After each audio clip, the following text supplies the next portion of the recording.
Hello and welcome everyone to AARP Wyoming's Video Voter Guide Series for 2024. I'm Tom Laycock with AARP Wyoming, and today we're joined by Liberty Poley, who's running for the Wyoming Legislature in House District 40, located in Sheridan and Johnson counties. AARP has a proud 40-year history of nonpartisan voter engagement and does not endorse or oppose candidates, nor does AARP make contributions to political campaigns or candidates at any level. Instead, we ask questions so our AARP members understand where the candidates stand on important issues and can make their own decisions on Election Day. Today, we'll ask Ms. Poley 3 questions, allowing for a 1 minute and 30-second response to each. Then we'll give her 2 minutes to make her final pitch to the voters of House District 40. So, Ms. Poley, welcome. Our first question is this. Over the last 2 years, the Wyoming Legislature has made providing property tax relief to its citizens a priority. In your view, what's the most effective way to provide relief while balancing revenue needs for our schools, counties, and other entities that rely on property tax to maintain sustainable funding? Thank you so much, Tom. Looking at our budget, you can see that fortunately, we are in a financial position where we don't have to choose between the taxpayers and the children. And because we have reported over $800 million in our budget surplus, according to Cowboy State Daily, and we also have over $329 million in reserves, according to the Wyoming state government forecast, we can cut taxes, return the money back to the taxpayer's wallet where it belonged, while also maintaining consistent funding to our Wyoming schools. We don't have to choose of who we're going to support, and we can protect both the taxpayers and the kids, therefore finding a common good for everybody. Hopefully, we will see a solution on the ballot in November. Many may know, but if you don't, there's a ballot initiative. We are one of 28 states that can do this, where we can pass legislation through the people by collecting ballot signatures, putting it on the ballot, and voting in the election. So hopefully this will decrease by 50% the assessed value that your home is being taxed for. So when the taxes come through, it will be 50% less than what it currently is. It will still be rising with your property value, but it will be rising much slower, and it'll be less for that period of time.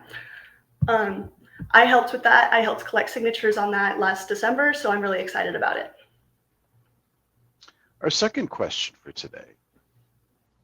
Wyoming's population of those aged 16 and over grew by 47% from 2010 to 2020, while the state's entire population grew just 2%.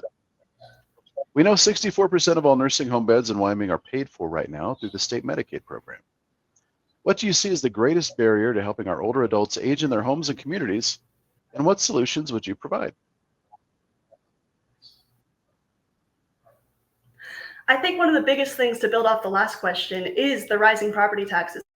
I've heard of many Wyoming citizens across the state that can't afford to stay in their homes when they're on a fixed income after retirement, and the price continues to go up. So I think a great solution would be to sponsor a bill which freezes the value of which your property is being taxed at the age of retirement.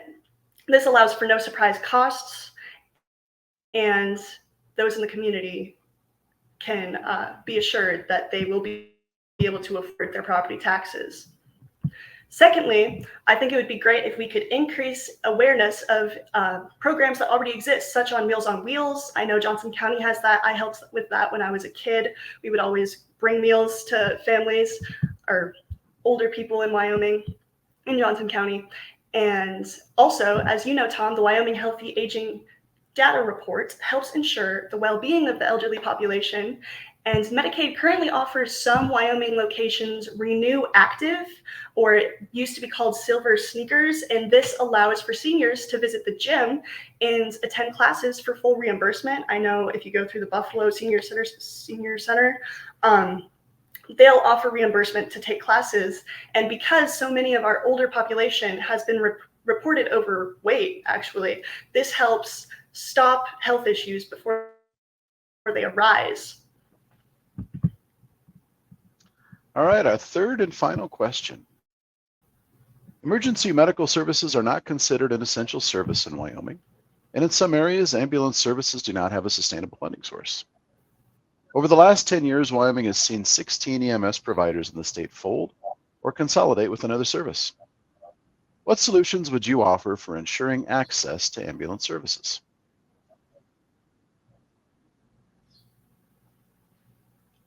Unfortunately, a price that we have to pay to live in the beautiful state of Wyoming, a lot of times it's really rural and you might be 30 plus miles away from a hospital. So it's really important for the state government to invest in this. I talk a lot in my campaign about need-based spending rather than want. And I think it's a need to invest in our ambulance services. And this problem is arising because the reimbursement rates were heavily decreased, causing dramatically less funding, for ambulance services. So I think there was a proposed bill back in 2023 to give a solution for this issue. I think a great way to solve this problem would be to work towards getting back the previous reimbursement rates. I also believe in increasing public awareness for resources available for non-emergency calls. A lot of times people might be calling that line when it's not really an emergency, which makes it more difficult for the emergency services to respond to true emergencies.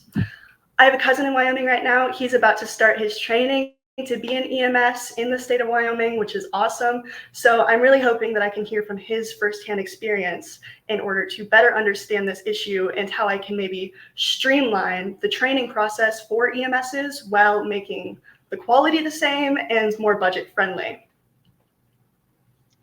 Well, thank you for answering our 3 questions. Now we'd like to give you the floor for 2 minutes to let us know why you are the best person to represent House District 40. Thank you. I grew up in Johnson County.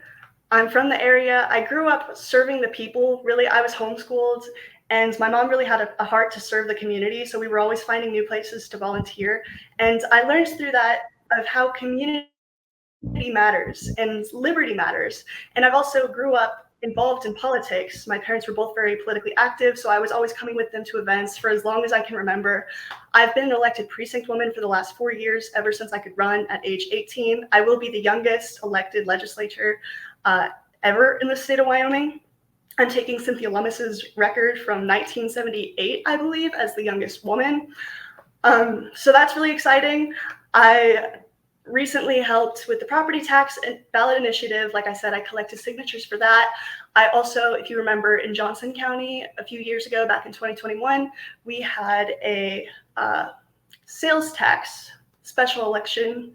They wanted to increase our sales taxes, which would have made Johnson County have the highest sales taxes in the whole state. We didn't want that. So a few of us started going door to door and raising awareness that there is this special election and that we need to vote against it. Otherwise, we will have this enormous tax on our shoulders for the next 40 years or 20 years. So I did a lot of the door to door for that. I went door to door and told hundreds of people about this sales tax in order to limit it. Another thing I'm really excited for is next week I'm going to represent Johnson County at the Republican National Convention in Milwaukee, Wisconsin. I'm so excited to be a part of that, and it's such an honor to be able to represent my state and our Republican Party.